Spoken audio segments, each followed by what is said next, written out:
I'm actually watching it. I already watched the fight. I had to watch the Anthony Joshua fight real quick, but Michael Zerafa got his, he got knocked out in one of the most brutal knockouts of the year. He was taken out on a stretcher. He is all right, even though he didn't look all right. Peter Kid Chocolate Quillin, still undefeated, even though he has that draw on his record. Put on, he did what he was supposed to do. He didn't want to be going again in a decision against a guy that everybody knows that he shouldn't have been fighting in the first place.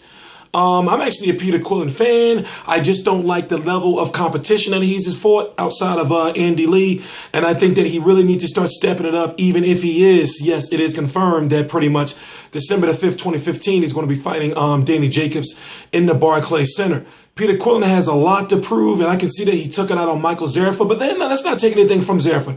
Zerafa is actually a pretty good boxer. It's just that when it came to him trying to trade hands at one point in time or several times during the fight against Peter Quillin, Peter Quillin is the more powerful or the more powerful puncher. But in this case, during that fifth round where Zerafa was actually doing pretty good in the round, he decided to get into a firefight with Peter Quillin, and Peter Quillin has been known to have pretty devastating power. And that's one thing what you say about Peter Quillin. That's one thing you can't say about Peter Quillin is that he's not a powerful puncher. So, Zerafa just, he went away from the game plan and he ended up paying for it. Ended up taking a crazy shot in which they're still working on him in the ring. They were working on him in the ring for a good portion after. And it was a brutal knockout. And he got hit dead and like the face, like neck popped back. It was crazy, and the ref didn't even give a standing count. I mean, the ref didn't even give a count because you just knew that he was done, especially with the way he just laid down. You can tell he just wasn't getting up. What we're doing is we're going to hear what Peter Quillin has to say, and Michael Zerafa being ruled. Well, let's hear what the doctor has to say first. This is T-Street Controversy. This is T-Street Controversy with RealCombatMedia.com. Dr. Michael Schwartz is with me. Doctor, you were attending to Zerafa here in the ring as they were taking him out. What can you tell us?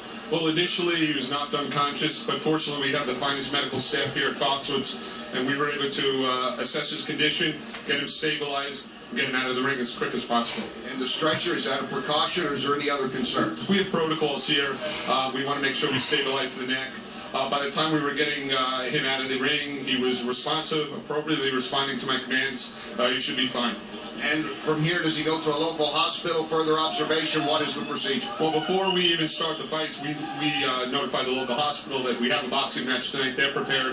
He goes over there, he'll get CAT scanned, he'll get evaluated, and we'll get him out of there. But you think the prognosis is good? He was responding appropriately to all my commands, so hopefully everything will be fine. Thanks for your time, Dr. Schwartz. Marv?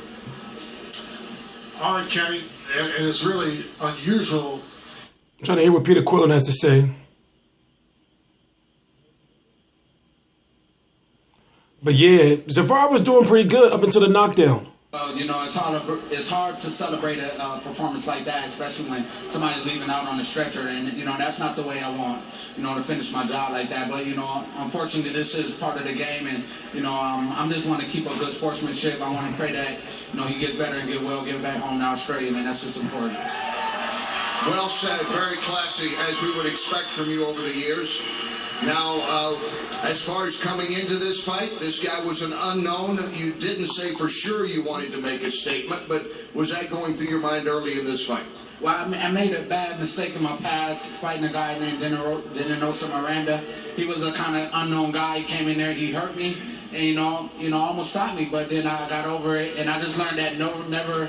You got to give every guy credit, and that's what I did tonight with this guy, even though he left the way he did. But what's important is that I'm ready for Danny Jacobs. That's who I want. Where Danny at? Well, he's actually just over our shoulder here along Press Road. I want you, Danny. Now it's time for Brooklyn to see me and Danny Jacobs. If that's what he wants, that's what he's going to get. I'm here right now. You know what it's about. I'm an animal. And I've been practicing this. I'm undefeated for a long time. I'm coming for you. Once I take it, I'm coming to get it. And what I'm going to do, I'm going to give it back. I'm going to give it back to you. Here's where I get a little confused. I'm a big fan of his son, but you know, business is business. Yeah, you know it. Well, I guess that clears up who you're going to fight next. Yeah, that's what I'm doing, you know. Danny is unfortunate. He's a black American, so I'm coming to eat his chocolate too. Balls. Anyway, it was good to see Peter Quillin weigh in at 160 pounds, a little bit over. I don't believe he weighed in exactly 160 on the dot. But it was good that he, weighed in at 160 because I was having some issues concerning myself where, well, can he even make 160 comfortably? The catch weight for this fight was 163 pounds. Zerafa weighed in at 162. We're going to hear a little bit of what Danny Jacobs has to say. Actually, I really don't have the time. But if you don't know, I'm T-Street Controversy. This is RealCombatMedia.com. I cover every single major fight live. Boxing season is upon us. Even though PBC on NBC, okay, put it this way. Even though there were some, the Charlo versus Bundrage fight was, it was a mandatory title fight. That was meaningful. But this Quillin versus Zerafa fight wasn't meaningful at all. It was actually just to get a fight, just for Peter Quillin to get a win under his belt after having a draw against Andy Lee, and also for national television to produce a knockout. Looking at the crowd's not looking too good. It's not looking like there were a lot of people there, but at the same time, with the Mayweather fight going on, I can see why. Even though they're in two different parts of the country, of course. Let's hear what Danny Jacobs has to say. We do have a little bit of time. It's going to happen. December 5th at the Barclays Center. Let's make it happen. I'm the champion. He's the challenger. These Brooklyn fans want it. We're going to get it done. All right, you're predicting a fight. How would this fight go down between you two? I don't know how it's going to go down, but it's going to be an entertaining fight. He's a good champion. He's a great fighter. So is myself. Brooklyn fans are going to get their money's worth. But at the end of the day, I know I'm going to have my hand raised in victory. I was told before that you two were friendly. That didn't look like a friendly back and forth at all. No, absolutely not. In the sport of boxing, you can't make too many friends, especially the guys in the same weight division as you, because you might end up fighting those guys. So at the end of the day, what we had will be cease when we're inside that ring come December 5th. What would a fight like this mean to Brooklyn? It would mean everything. It would be one of the biggest fights that Brooklyn has had in a very long time. And I'm just blessed to be in a position to be able to fight and be able to give the Barclay and be able to give those fans something that they've been wanting for a very, very long time. So you look at Peter Quillin's performance tonight. He gets another knockout, the 23rd of his career. What did you think of his performance? Against a guy who came from Australia that we never knew, I would say B+. Guy knocked him out. He went in there and did what he was supposed to do. So you got to give him credit.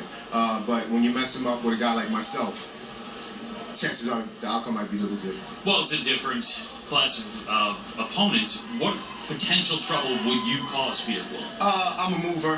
I'm also a power puncher. I have a high boxing IQ. Even when I'm in the ring, I move. He has trouble with guys who move. He has trouble with guys who think, and I can think on the fly. So when the fight happens, it's going to be one epic, I'm sure. All right, so it could be a couple of Brooklyn guys fighting in Brooklyn. You watch Peter Quillin here tonight. As you look ahead now, you're saying it's going to happen.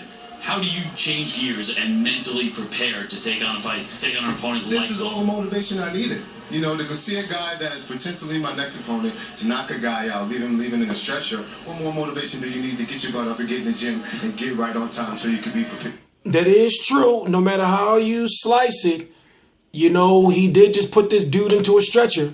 And there's no better way to put it. He did just put this dude, Zerafa, this Australian on a stretcher. And for your opponent, your future opponent, to be sitting there ringside looking at that, and Danny Jacobs in his last fight against Sergio Mora got put down by a fighter who Sergio Mora is not a fighter who is known to be knocking fighters out or knocking fighters down. But in my opinion, I'll be honest with you. For some reason, I want to go with Danny Jacobs on the cards. But see, here's the thing. Danny Jacobs has been knocked out before. And as we talked about earlier in the video, Peter Quillin has some major power behind him. So Danny Jacobs is actually really going to have to box in order to beat a Peter Quillin, because despite what fans may think of Peter Quillin in the light opposition, he is pretty good. Would he beat Golovkin? I don't know. Would he beat Cotto? I don't know. I don't want to get into any speculation. But when it comes to 160 pounders, I do have Peter Quillin in the top 5. Peter Quillin, in my opinion, might even beat a David Lemieux, in my opinion. I am T-Street Controversy with RealCombatMedia.com, and I cover every single major fight live. Please subscribe. Agreed.